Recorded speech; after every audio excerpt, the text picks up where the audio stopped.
എല്ലാവർക്കും എൻ്റെ പുതിയ വീഡിയോയിലേക്ക് സ്വാഗതം. ഇന്ന് ഞാൻ ഇവിടെ തയ്യാറാക്കാൻ പോകുന്നത് പർദീസ ചിക്കനാണ്. പലപ്പോഴും യൂട്യൂബിലൊക്കെ ഈ പർദീസ ചിക്കനെ പറ്റി കണ്ടിട്ടുണ്ട്. അന്നേരമൊക്കെ തയ്യാറാക്കി നോക്കണമെന്ന് തോന്നിയൊരു ഐറ്റമാണിത്. പക്ഷേ ഇത് സക്സസ് ആകുമോ, ടേസ്റ്റ് എങ്ങനെയുണ്ടോ ഒന്നും അറിയില്ലായിരുന്നു. ഇതുണ്ടാക്കി നോക്കിയപ്പോൾ പറയാതിരിക്കാൻ പറ്റില്ല കേട്ടോ. ഇതിൻ്റെ ടേസ്റ്റ് എന്ന് പറഞ്ഞാൽ സൂപ്പർ ടേസ്റ്റ് തന്നെയാണ്. ധൈര്യത്തോടെ നമുക്ക് ഗസ്റ്റിന് ഉണ്ടാക്കി കൊടുക്കാൻ പറ്റുന്ന അടിപൊളി ഒരു ഐറ്റം തന്നെയാണ്. ഞാൻ പലപ്പോഴും ചിന്തിച്ചിട്ടുണ്ട് എന്തുകൊണ്ടാണ് ഇതിന് പർദീസ ചിക്കൻ എന്ന് പേര് വന്നതെന്ന്. ഇന്നലെ എൻ്റെ മോൻ ഇത് കഴിച്ചിട്ട് എന്നോട് പറഞ്ഞു, അമ്മ ശരിക്കും ഇതൊരു പർദീസ ചിക്കൻ തന്നെയാണെന്ന്. കാരണം അതിൻ്റെ ടേസ്റ്റ് അത്രയ്ക്കും ഉണ്ട്. ഇത് ഉണ്ടാക്കിയെടുക്കാൻ നമുക്ക് വലിയ ബുദ്ധിമുട്ടൊന്നുമില്ല. കുറച്ച് സമയം നമ്മളിത് റെസ്റ്റ് ചെയ്യാൻ വെക്കണം. മസാലയൊക്കെ എൻ്റെ ഉള്ളിൽ പിടിക്കണമല്ലോ. അതല്ലാതെ ഒരു പാടുമില്ല ഉണ്ടാക്കിയെടുക്കാനായിട്ട്. വേഗത്തിൽ ഉണ്ടാക്കിയെടുക്കാം. എങ്ങനെ നമുക്കിത് തയ്യാറാക്കുന്നതെന്ന് നോക്കിയാലോ.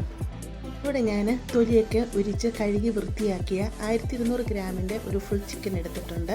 ഇപ്പോൾ നിങ്ങൾക്ക് തൊലി ഇഷ്ടമാണെന്നുണ്ടെങ്കിൽ നിങ്ങൾക്ക് തൊലിയോട് കൂടി ചിക്കൻ എടുക്കാവുന്നതാണ്. ഇപ്പോൾ മുഴുവൻ നമ്മൾ ചിക്കൻ തയ്യാറാക്കുന്നത് കേട്ടോ. അപ്പോൾ അതിന് വേണ്ടി എൻ്റെ ചെസ്റ്റിൻ്റെ ഭാഗമൊക്കെ ഞാനൊന്ന് വരിഞ്ഞു കൊടുത്തിട്ടുണ്ട്. കാരണം ഉള്ളിലോട്ട് മസാലയൊക്കെ കയറണമല്ലോ. അപ്പോൾ ഇതുപോലൊന്ന് വരിഞ്ഞു കൊടുക്കുന്നത് വളരെ നല്ലതായിരിക്കും. നമുക്കിതിനൊരു ഫോർക്ക് വെച്ച് എല്ലാ ഭാഗത്തുനിന്ന് കുത്തി കൊടുക്കണം.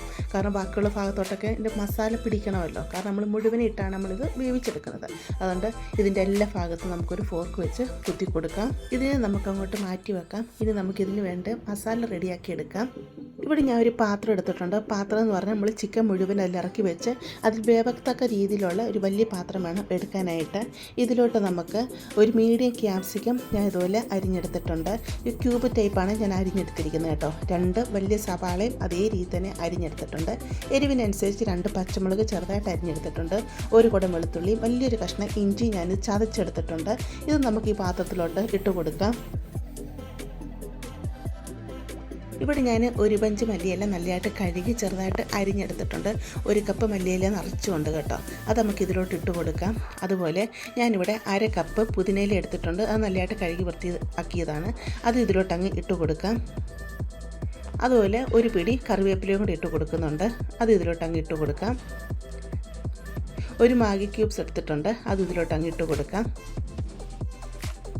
3 table spoon Kashmiri chilli powder ഇട്ട് കൊടുക്കുന്നുണ്ട്. അധികം എരിവില്ല കേട്ടോ.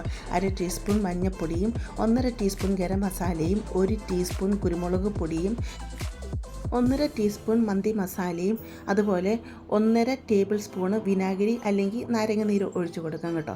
അതും കൂടെ ഒഴിച്ച് കൊടുക്കാം. അതുപോലെ ഞാൻ ഇവിടെ 3 ടേബിൾ സ്പൂണ് എണ്ണ ഒഴിച്ച് കൊടുക്കുന്നുണ്ട്. എണ്ണ ഇച്ചിരി അധികം ഒഴിച്ച് കൊടുക്കണം. കാരണം നമ്മളിതിനി ഫ്രൈ ചെയ്യാൻ എടുക്കാനൊന്നും എണ്ണ ഒഴിക്കുന്നില്ല. ഈ ഒഴിക്കുന്ന എണ്ണയിലാണ് ഇത് വെന്ത് കിട്ടേണ്ടത്. അതുകൊണ്ട് എണ്ണ ഇച്ചിരി അധികം തന്നെ ഒഴിച്ച് കൊടുക്കുക. എന്നിട്ട് ആവശ്യത്തിനുള്ള ഉപ്പും കൂടെ ഇതിലോട്ടങ്ങ് ഇട്ട് കൊടുക്കുക. കൈ കൊണ്ട് നല്ല രീതിയിൽ ഇതിനെ നമുക്ക് മിക്സ് ചെയ്തെടുക്കാം. മിക്സ് ചെയ്തെടുക്കാമെന്ന് പറഞ്ഞാൽ നല്ലതായിട്ട് ഞെരടിയിട്ട് ഇതിനെ മിക്സ് ചെയ്തെടുക്കണം. സവാളയിൽ നിന്നും ക്യാപ്സിക്കമൊക്കെ നല്ലതായിട്ട് ഞെരടിയെടുത്ത് വേണം ഇതിന് നമ്മൾ മിക്സ് ചെയ്തെടുക്കാനായിട്ട്. നല്ലതായിട്ട് ഒടിഞ്ഞ് മിക്സ് ചെയ്തെടുത്തിട്ടുണ്ട്. ഇതിൻ്റെ മസാല ഒരു സൈഡിലോട്ട് മാറ്റി വെക്കുക. എന്നിട്ട് ചിക്കൻ അതിലോട്ട് വെച്ചിട്ട് ചിക്കൻ്റെ എല്ലാ ഭാഗത്തോട്ടും നല്ല രീതിയിൽ ഈ മസാല തേച്ച് കൊടുക്കണം. അതിൽ വരിഞ്ഞ ഭാഗത്തോട്ടാണെങ്കിലും അതിൻ്റെ വയറിൻ്റെ അകത്തോട്ടാണെങ്കിലും എല്ലാ ഭാഗത്തോട്ടും നല്ല രീതിയിൽ തന്നെ മസാല തേച്ച് കൊടുക്കുക. മസാലയെല്ലാം ഇവിടെ ഞാൻ തേച്ച് കൊടുത്തിട്ടുണ്ട്. ഇനി നമുക്കിത് കുറഞ്ഞതൊരു 4 മണിക്കൂർ ഫ്രിഡ്ജിൻ്റെ താഴത്തെ തട്ടിൽ റെസ്റ്റ് ചെയ്യാനായിട്ട് വെക്കണം. ഓവർനൈറ്റ് വെക്കുകയാണെങ്കിൽ അത്രയും നല്ലതാണ്. ഇവിടെ ഞാൻ 4 മണിക്കൂർ റെസ്റ്റ് ചെയ്യാൻ വെച്ചിട്ടുണ്ട്. ഇപ്പോൾ നല്ല രീതിയിൽ മസാലയൊക്കെ ഇത് പിടിച്ച് വന്നിട്ടുണ്ട്. ഇനി എളുപ്പമാണ് നമുക്ക് തയ്യാറാക്കിയെടുക്കാൻ. ഇത് നേരെ നമുക്ക് അടപ്പത്തോട്ട് മാറ്റാം. എന്നിട്ട് നമുക്കിതിനെ വേവിച്ചെടുക്കാം. ഇത് ആദ്യം ഒരു 15 മിനിറ്റ് നമുക്കിതിനെ വേവിച്ചെടുക്കാം. നല്ലതായിട്ടൊന്ന് ചൂടായി കഴിഞ്ഞ് കഴിയുമ്പോൾ തീ കുറച്ച് വെക്കുക. എന്നിട്ട് ഒരു 15 മിനിറ്റ് വേവിച്ചെടുക്കാം. 15 മിനിറ്റ് വെന്തിട്ടുണ്ട്. നമുക്ക് തുറന്ന് നോക്കാം. കണ്ടില്ലേ, ഇതിൽ നിന്നൊക്കെ എണ്ണ ഇറങ്ങി വന്നിട്ടുണ്ട്. കാരണം ഞാനെടുത്ത ചിക്കൻ എന്ന് പറഞ്ഞു കഴിഞ്ഞാൽ കുറച്ച് നെയ്യുള്ള ചിക്കനായിരുന്നു കേട്ടോ. അപ്പോൾ അതിൽ നിന്ന് നെയ്യും കൂടെ ഇറങ്ങി വന്നിട്ടുണ്ട് കേട്ടോ. ഇനി നമുക്കിതിന് തിരിച്ചിട്ട് കൊടുക്കാം. സൂക്ഷിച്ച് തിരിച്ചിട്ട് കൊടുക്കുക.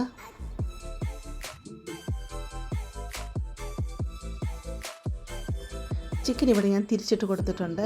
ചിക്കൻ തിരിച്ചിട്ട് കൊടുത്തു കഴിഞ്ഞ് ഇനി നമുക്കിതിനെ അടച്ച് വെച്ചൊരു 10 മിനിറ്റോടെ നമുക്ക് വേവിച്ചെടുക്കാം. 10 മിനിറ്റ് ആയിട്ടുണ്ട്. നമുക്ക് തുറന്ന് നോക്കാം. കണ്ടില്ലേ, ചിക്കൻ നല്ലതായിട്ട് വെന്ത് വന്നിട്ടുണ്ട്. നല്ല രീതിയിൽ എണ്ണയൊക്കെ ഉണ്ട് ഇറങ്ങി വന്നിട്ടുണ്ട്. ഞാൻ പറഞ്ഞില്ലേ, ചിക്കന് നെയ്യും കൂടെ ഉള്ളതായതുകൊണ്ട് നല്ല രീതിയിൽ തന്നെ ഇതിന് എണ്ണ ഇറങ്ങി വന്നിട്ടുണ്ട്. ഇനി നമുക്ക് ഇതിൻ്റെ മുകളിലോട്ടൊക്കെ കുറച്ച് എണ്ണയും മസാലയും എല്ലാം കൂടെ ഒഴിച്ച് കൊടുക്കണം. നമുക്കിനി ഒന്നും കൂടി ഇതിനെ തിരിച്ചിട്ട് കൊടുക്കാം. സൂക്ഷിച്ച് തിരിച്ചിട്ട് കൊടുക്കണം കേട്ടോ. ഓൾറെഡി ഇപ്പോൾ ചിക്കൻ വെന്തതായതുകൊണ്ട് അത് അടർന്ന് വരാനായിട്ട് ചാൻസ് ഉണ്ട്. അതുകൊണ്ട് സൂക്ഷിച്ചിട്ട് കൊടുക്കുക. കണ്ടില്ല, ഇപ്പോൾ ചിക്കൻ ആണ്ട് ഒരു സൈഡൊക്കെ ഫ്രൈ ആയതുപോലെ വന്നിട്ടുണ്ട്, നല്ല മുരിഞ്ഞ് വന്നിട്ടുണ്ട്. ഇനി നമുക്കിതിൻ്റെ മുകളിലോട്ട് മസാല ഇങ്ങനെ ഒഴിച്ചു കൊടുക്കണം. മസാല ഒഴിച്ചു കൊടുത്ത് പിന്നെ ഒരു 1-2 മിനിറ്റ് കഴിയുമ്പോൾ പിന്നെ ഒന്നും കൂടെ തിരിച്ചിട്ട് കൊടുക്കുക. പിന്നെ അതിൻ്റെ മുകളിൽ മസാല ഇട്ട് കൊടുക്കുക. അങ്ങനെ ഒരു 5 മിനിറ്റോടെ നമുക്ക് ഈ പ്രോസസ്സ് ഇങ്ങനെ തുടർന്നുകൊണ്ടിരിക്കണം. 5 മിനിറ്റ് ഇങ്ങനെ ചെയ്യുക എന്ന് പറയുമ്പോൾ അടച്ച് വെക്കണം കേട്ടോ. അടച്ച് വെക്കുക, പിന്നെ അത് ഒരു 2 മിനിറ്റ് കഴിയുമ്പോൾ തുറക്കുക, പിന്നെ ഇതിൻ്റെ മുകളിലോട്ട് പിന്നെയും ഗ്രേവി ഒഴിച്ച് കൊടുക്കുക, പിന്നെ അതിനെ അടച്ച് വെക്കുക, പിന്നെയും തുറക്കുക, അങ്ങനെ കേട്ടോ. അപ്പോഴത്തേക്ക് ഗ്രേവിയൊക്കെ നല്ലതായിട്ട് അങ്ങ് കുറുകി വരും. കുറുകിയിട്ട് ഇങ്ങനെ പിന്നെ തിരിച്ചിടുമ്പോഴത്തേക്ക് അതിൻ്റെ അടിഭാഗമൊക്കെ നല്ലതായിട്ട് ഫ്രൈ ആയിട്ടും വരും. അങ്ങനെ നല്ല ഒരു രീതി വരും. അപ്പോൾ ഇടയ്ക്ക് നിങ്ങൾ ഉപ്പ് നോക്കുക. ഉപ്പ് കുറവെന്ന് കാണുവാണെങ്കിൽ ശകലം ഉപ്പ് ഗ്രേവിയിലോട്ട് ഇട്ട് കൊടുത്ത് നല്ലതായിട്ട് മിക്സ് ചെയ്തിട്ട് പിന്നെ ഈ ചിക്കൻ്റെ മുകളിലോട്ട് ഇങ്ങനെ ഒഴിച്ച് കൊടുത്താൽ മതി. അപ്പോൾ ഇങ്ങനെ നല്ല രീതിയിൽ ഉപ്പൊക്കെ വേണമെങ്കിൽ ഇതിൽ പിടിച്ചോളും കേട്ടോ. കണ്ടോ, ഇപ്പോൾ ഒരു സൈഡ് കണ്ടില്ലേ, നല്ലതായിട്ട് അത് ഫ്രൈ ആയി വന്നിട്ടുണ്ട്. ഇങ്ങനെ വേണം ഇത് കിട്ടാനായിട്ട്. ഇപ്പോൾ അതിൻ്റെ ഗ്രേവി ഒരുമാതിരി വറ്റിയൊക്കെ വന്നിട്ടുണ്ട്. ഇപ്പോൾ നിങ്ങൾക്ക് ഈ അധികം എണ്ണ താല്പര്യമില്ല എന്നുണ്ടെങ്കിൽ സൈഡിൽ നിന്ന് എണ്ണ നിങ്ങൾക്ക് കോരി മാറ്റാം കേട്ടോ. ഞാൻ കുറച്ച് എണ്ണ കോരി മാറ്റി വെച്ചിരുന്നു. കാരണം ഞാൻ പറഞ്ഞില്ല, നെയ്യൊക്കെ ഒത്തിരി ഇറങ്ങി വന്നുകൊണ്ട് അധികം എനിക്ക് എണ്ണയുണ്ടായിരുന്നു. അതുകൊണ്ട് കുറച്ച് ഞാൻ കോരി മാറ്റി വെച്ചിരുന്നു കേട്ടോ. ഇനി നമുക്ക് ഇതിലോട്ട് കുറച്ച് കാഷ്നട്ട് പേസ്റ്റ് ഒഴിച്ചു കൊടുക്കാം. ഇതെന്ന് പറഞ്ഞാൽ ഞാൻ ഒരു പിടി കാഷ്നട്ട് കുറച്ച് പാലിൻ്റെ അകത്ത് കുതിരാൻ അരമണിക്കൂർ വെച്ചിരുന്നു. അത് കഴിഞ്ഞ് നല്ലതായിട്ട് ഇതിനെ അരച്ചെടുത്തതാണ്. അത് ഇതിലോട്ട് ഒഴിച്ചു കൊടുത്തിട്ടുണ്ട്. എന്നിട്ടൊരു ഗ്രേവിയിൽ നല്ലതായിട്ട് ഇതങ്ങ് മിക്സ് ചെയ്തെടുക്കുക.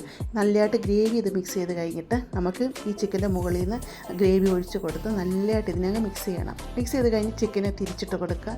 പിന്നെ നല്ലതായിട്ട് അതിനെ ഇളക്കി കൊടുത്ത് പിന്നെയും ഗ്രേവിൻ്റെ മുകളിൽ ഒഴിച്ച് കാഷ്നട്ട് പേസ്റ്റ് നല്ലതായിട്ട് അങ്ങനെ ചിക്കനിലും ഗ്രേവിയിലൊക്കെ മിക്സ് ചെയ്തെടുക്കണം കേട്ടോ. ഇത് കുറച്ച് ഇരുന്ന് കഴിയുമ്പോഴത്തെ നല്ലൊരു ടേസ്റ്റാണ്. നമ്മളിത് ഇനി അടച്ച് വെച്ചൊരു 5 മിനിറ്റോടെ നമ്മളിതിനെ വേവിക്കണം. കാരണം ഈ കാഷ്നട്ടിൻ്റെ പേസ്റ്റ് ഈ ചിക്കനിലും ഗ്രേവിയിലൊക്കെ നല്ലതായിട്ടൊന്ന് പിടിക്കണമല്ലോ. പക്ഷേ ചിക്കൻ ഒത്തിരി വെന്ത് ഉടഞ്ഞു പോകരുത് കേട്ടോ. അത് നോക്കിക്കോണം. എപ്പോഴും തിരിച്ച് മറിച്ച് ഇട്ടങ്ങ് ഉടച്ച് കളയരുത് കേട്ടോ. പക്ഷേ ഇതങ്ങനെ നമ്മൾ അടച്ച് വെച്ച് തീ ഓഫ് ചെയ്ത് കഴിഞ്ഞ് ഒരു 10 മിനിറ്റ് കഴിഞ്ഞ് നമ്മളിത് ഉപയോഗിക്കുമ്പോണ്ടല്ലോ, ഇതിൻ്റെ ഗ്രേവി എന്ന് പറഞ്ഞാൽ ഭയങ്കര ടേസ്റ്റ്, നമുക്ക് പറഞ്ഞറിയിക്കാൻ പറ്റില്ല കേട്ടോ ഇതിൻ്റെ ഗ്രേവിയുടെ ടേസ്റ്റ്. ഇത് നമുക്ക് ശരിക്കും കുബൂസ്, നല്ല ക്രിസ്പി ആയിട്ടുള്ള പൊറോട്ട ഉണ്ടല്ലോ, പൊറോട്ട, നാൻ, ഇവരുടെ കൂടെയൊക്കെ അടിപൊളി കോമ്പിനേഷൻ തന്നെയാണ് കേട്ടോ. ചപ്പാത്തിയുടെ കൂടെ നല്ല ഇത് തന്നെയാണ്. അതുപോലെ അപ്പത്തിൻ്റെയും ഫ്രൈഡ് റൈസിൻ്റെ കൂടെയൊക്കെ കഴിക്കുക. എന്നാലും ബെസ്റ്റ് കോമ്പിനേഷനായിട്ട് എനിക്ക് തോന്നിയത് കുബൂസും പൊറോട്ടയാണ് കേട്ടോ. അതൊരു പാത്രത്തിലോട്ട് മാറ്റിയിട്ടുണ്ട്. ഇതിൻ്റെ മുകളിലോട്ട് കുറച്ച് ഗ്രേവിയും കൂടെ ഒഴിച്ച് കൊടുക്കാം. അങ്ങനെ നമ്മുടെ പർദീസ ചിക്കൻ ഇവിടെ റെഡിയായി വന്നിട്ടുണ്ട്. ടേസ്റ്റ് എന്ന് പറഞ്ഞാൽ ഞാൻ പറഞ്ഞല്ലോ, പലവട്ടം ഞാൻ എടുത്തെടുത്ത് പറഞ്ഞു, കാരണം അത്രയ്ക്കും ടേസ്റ്റുള്ള ചിക്കനാണ്. നിങ്ങളെല്ലാവരും ഇത് തയ്യാറാക്കി നോക്കുക. ഞാൻ മുമ്പ് പറഞ്ഞില്ല, കുറച്ച് എണ്ണ അധികം വന്നപ്പോൾ ഞാൻ എടുത്ത് മാറ്റിയെന്ന്. ഇത്രയും എണ്ണ അധികത്തിൽ ഞാൻ എടുത്ത് മാറ്റിയിരുന്നു കേട്ടോ. നിങ്ങൾക്ക് എണ്ണ അധികമായിട്ട് തോന്നുകയാണെങ്കിൽ ഇങ്ങനെ എടുത്ത് മാറ്റിയാൽ മതി കേട്ടോ. അപ്പം ഞാനൊരു പ്രാവശ്യം കൂടെ പറയാണ്, നിങ്ങളെല്ലാവരും ഇത് തയ്യാറാക്കി നോക്കുക. നിങ്ങൾക്ക് ഇഷ്ടപ്പെടുവാണെങ്കിൽ ചാനൽ ഒന്ന് സബ്സ്ക്രൈബ് ചെയ്ത് സപ്പോർട്ട് ചെയ്യുക. അതുപോലെ ലൈക്ക് ചെയ്യുക. നിങ്ങളുടെ ഫീഡ്ബാക്ക് എന്താ വെച്ചാൽ അത് അറിയിക്കുക. അതുപോലെ നിങ്ങളുടെ ഫാമിലിയോട്ട്, ഫ്രണ്ട്സിലോട്ടൊക്കെ ഇതൊന്ന് ഷെയർ ചെയ്ത് കൊടുക്കാനും മറക്കരുത് കേട്ടോ. ഞാൻ ഇത് കഴിച്ച് നോക്കിയിട്ട് ഇതിൻ്റെ ടേസ്റ്റും കൂടെ ഞാൻ പറയാം. ഇപ്പോൾ ഇത് നല്ലതായിട്ട് വെന്തിട്ടുണ്ട്. അത് ഫോർക്ക് വെച്ച് ഇങ്ങനെ കുത്തിയെടുക്കുമ്പോൾ തന്നെ നല്ലതായിട്ട് മാംസം ഇളകി വരും. കാരണം അത്രയ്ക്കും സോഫ്റ്റ്, നല്ല ജ്യൂസി ആയിട്ടുള്ള ചിക്കനാണ് കേട്ടോ. ഇതിൻ്റെ ടേസ്റ്റ് ഞാൻ ഇനി പറയേണ്ട ആവശ്യമില്ല, പലവട്ടം ഞാൻ പറഞ്ഞു കഴിഞ്ഞു. കാരണം നല്ല ടേസ്റ്റ് തന്നെയാണ്. നമുക്കിനി ഒരു പുതിയ വീഡിയോ ആയിട്ട് അടുത്ത ദിവസം കാണാം.